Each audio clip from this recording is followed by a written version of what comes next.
Hi, my name is Stephen, and this is Astro Indicator Update, Excursions into Practical Astrology. And this is episode number 1.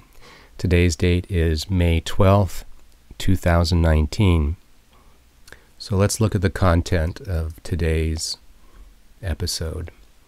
We are going to be looking at what is called a moon void of course calendar for this upcoming week. And then we will examine the United States astrology chart and the transits that are taking place to it. We'll move on and look at the Dow Jones Industrials chart and what I call astro timing dates that are related to it. And then finally, in the news, we will look at Joe Biden kicks off campaign with challenging planetary stations. And we'll describe what that means. So, moon void of course. What is a void of course moon and why is it important?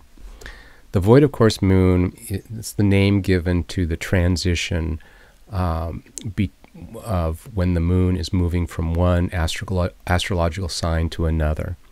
So if it's moving from Aries to Taurus or Cancer to Leo, the time it takes to fully make that transition is what is called a void of course moon. Sometimes it's just abbreviated VC moon. Well, why would it be valuable to be aware of this transition, these time periods? Well, in my experience, and the experience of many others, there's a shift in mood, a shift in psychology, even a sort of a change in atmosphere that takes place during these VC periods. And the key words that I use are disengagement and a sense of shifting into neutral. So rather than feeling like you can easily move ahead on your to-do list, if this is taking place on a Wednesday or whatever, rather than, easily feeling a sense of progress, suddenly there's a sense that I would rather be taking a day off, taking it easy, resting, playing, regrouping, kicking back, heading to the beach. And everyone is, to a certain degree, is shifting into that mode. And so just on that level, it becomes more difficult to accomplish things. On another level,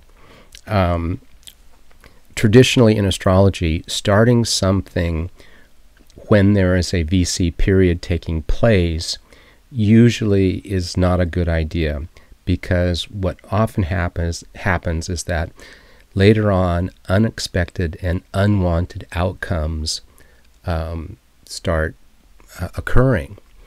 And so the point here is that if you can look ahead in your calendar and see when these transitions are occurring, you can schedule around them if you have scheduled important activities, or if they're happening on a weekend, then you can make the best use of them. But essentially, it's not a good idea to make important decisions during a VC moon period, do important business activities, spend a lot of money, or start major phases in your life. For example, like I wouldn't get married under a VC moon period. You can work on things like, maintenance like work or secondary activities that every business has. But important stuff, maybe try to reschedule. And traditionally in astrology, you'll get more, you'll get benefit from that. So when are they happening? So the next one is just this next Tuesday, May 14th, from 10:19 a.m. to 11:51 a.m. It only lasts an hour, and it's not a big deal, but at least you can start experimenting and seeing if you notice any changes. Following that, we have on Thursday, May 16th, from 2:30 a.m. to 2:26 p.m. Now, this is somewhat of an unusually long VC period, 12 hours. So on that day, again, judge for yourself. Personally, I wouldn't, have a surgery on that day, or buy a house, or buy a car, or things of that nature. But, if you're unfamiliar with this astrological phenomena, then, see what happens. On Saturday, May 18th, at 2:30 to 11 p.m. to 6:21 p.m., so we have about a 4-hour void of course moon. There's also a full moon taking place in that day. It's important to note that all these times are Pacific Daylight Times, so you're going to have to do the conversion if you live in a different time zone. In my future podcasts, I am going to be always presenting the upcoming VC periods and noting the longer ones, the significant ones, particularly the ones that take place during the day. Moving on, this is a chart of the U.S. astrology. The inner ring that you notice here is where the planets were positioned on July 4th, 1776. And this outer ring are where they are positioned in early May 2019.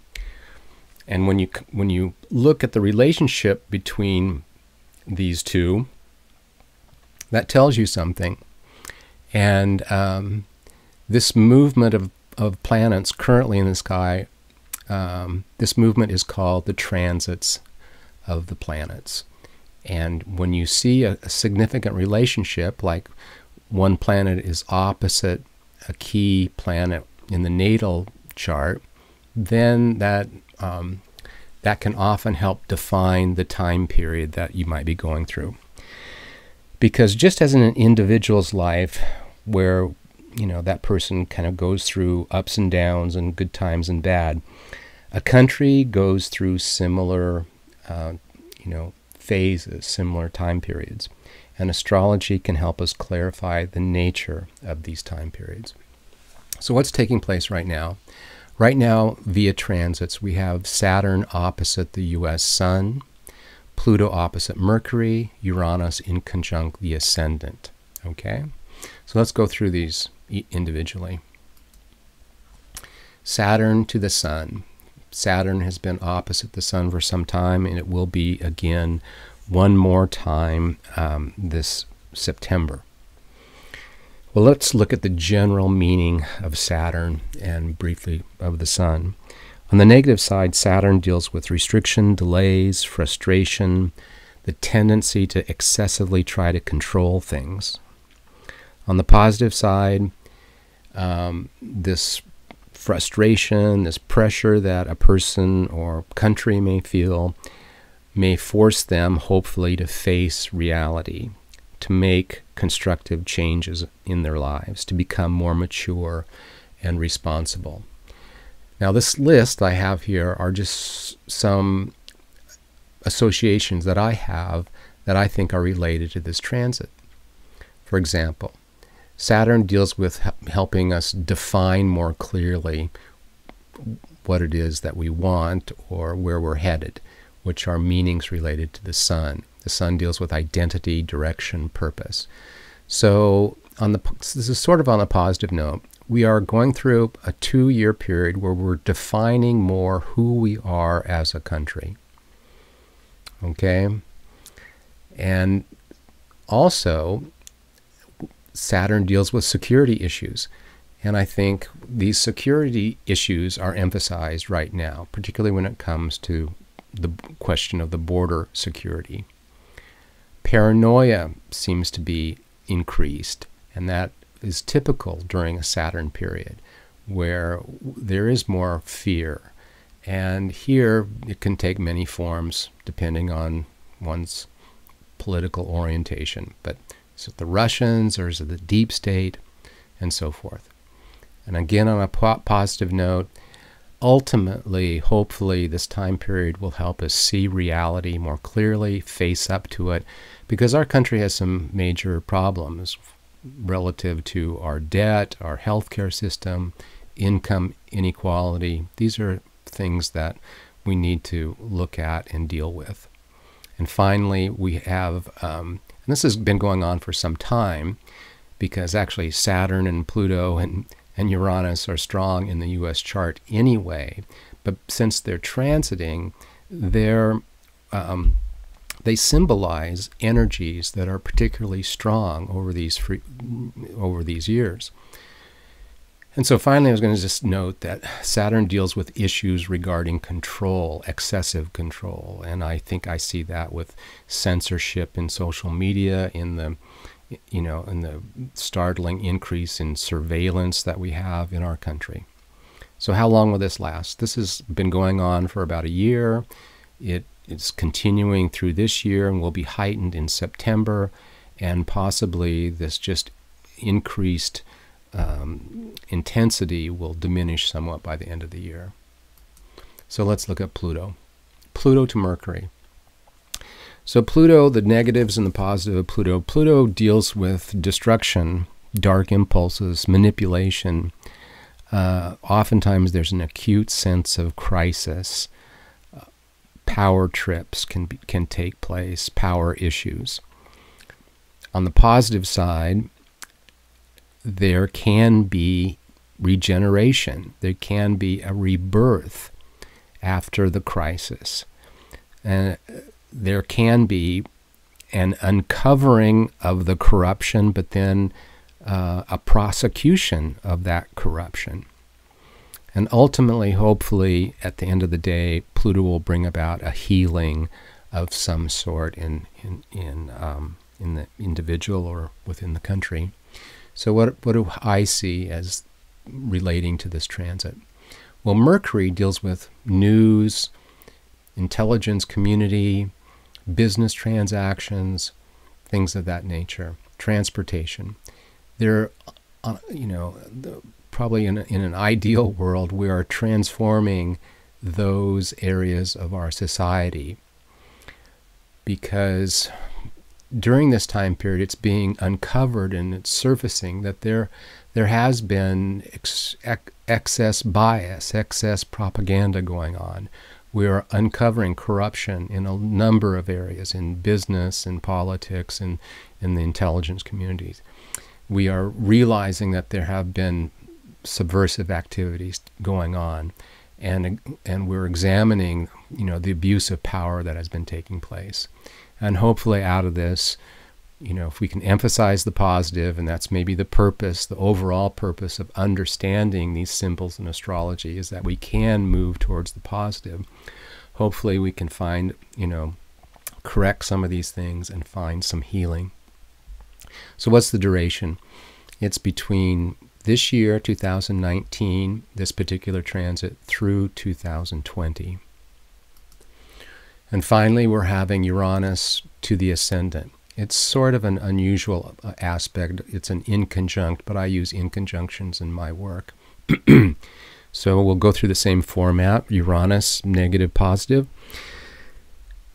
On the negative side, Uranus brings about abrupt change, unexpected upheavals, maybe excessive extremism or excessive rebellion, and or headstrong sort of self-focus.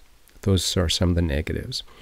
On the positive, people, countries, hopefully they can be more objective to really what's going on. They can be a little detached and not quite so emotional, and they can see what is taking place and what needs to, what needs to happen constructively. Also, this can be a more creative time period where experimentation is conducted. In addition, respect for individual rights, individual freedoms, and possibly a push for more equality, more democracy. And here I've listed some of those very same things, kind of on the positive side. There may be rebellious energy. If that energy is restricted, then revolution can come about. Desire for more freedom, awareness of need for equality, greater appreciation for democracy, possibility for objective realizations. This is taking place this year and will extend for another year and a half. So that's the end of this section. Let's move on. This is a price chart of the Dow Jones Industrials. Actually, it's of an ETF, which is DIA, but it's the same pattern, and just the numbers are a little bit different over here. But I've been applying astrology to financial trading for 20 years, and I haven't discovered the Holy Grail yet, but I do find it valuable because, like in many areas of astrology, you can look ahead and you can see important transits happening, and from that, important dates and durations are all clarified. In all these lines on this chart, many of them deal with traditional ways of analyzing a price chart. Some are trend lines, like these green lines are called trend lines. These horizontal lines I've drawn in are support and resistance areas. But all these vertical lines are dates related to the astrology of the Dow Jones Industrials. And what I have found that very often they indicate when a larger price movement is going to take place, or when a change in fairly short-term trend is going to occur. And so this chart is of May 10th, and I have to combine these vertical timing dates with the other elements in that are more orthodox, more traditional, and use them in context. But they do indicate, very often they indicate a change in trend. And then I can look ahead and see when something significant is likely to occur.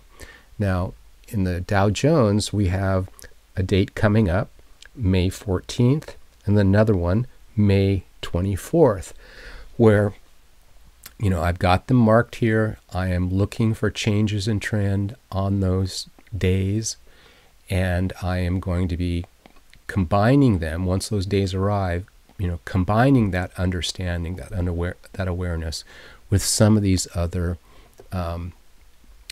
analytical elements like resistance areas and so forth. So for you traders out there, mark your calendars, see if this holds water, see if this is valuable to you. And finally, in this episode, we're going to look at Joe Biden announces his presidency on a challenging astro date. Well, Biden announced his candidacy via a tweet early in the morning on April 25th. Well, because I track the transits in astrology, I knew that late on the 24th, Pluto, this is a symbol for Pluto, was stationary, station. And in astrology, whenever a planet is changing directions, at least appears to be changing directions from an Earth standpoint, the energy of that planet is stronger. And depending on the planet, that will last for one day or several days. With Pluto, it's going to last several days before and after the exact station. And so he announced his candidacy with a strong Pluto. And we've gone over, earlier in this episode, I talked about, the positives and negatives of Pluto. Well, I could be forced to say this could mean he is reforming. He's going to reform government and the abuse of power in government, or he's going to uncover corruption and do something about it.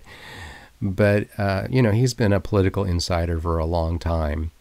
So I'm not so sure if all the manifestations are going to be positive here. It may just be more of the same. And why do I say that? Well, he continued to kick off his campaign 5 days later with a rally in Pittsburgh on April 29th. And that just happened to take place on a Saturn station. Now, these things only take place, 3-4 times a year. And so the odds are really small that he would be, initiating his campaign on days when the two most challenging planets are particularly strong. And in astrology, the beginning date of something and the astrological qualities and characteristics of that point in time tell us a lot about the future of what's going to occur to that entity or to that project or country. And I think both of these are sort of ominous in terms of, the success of his campaign, to be honest. So that's about it, kind of ending on a dour note, but I just found it interesting that his timing just seemed really horrible in this regard. So that's it for this episode. Here's some information about me. I have an art and psychology background. I've studied astrology for over 40 years, and I've applied it to financial markets for 25. For half that period of time, I was a very active trader. So philosophically, with my economic background, I am a hard money and cryptocurrency proponent, but, health, community, peace of mind are definitely more important. So if you enjoyed this, got something out of this podcast, then I hope you will consider subscribing. And I plan on doing these approximately once every week. So that's it for now. Thanks for watching.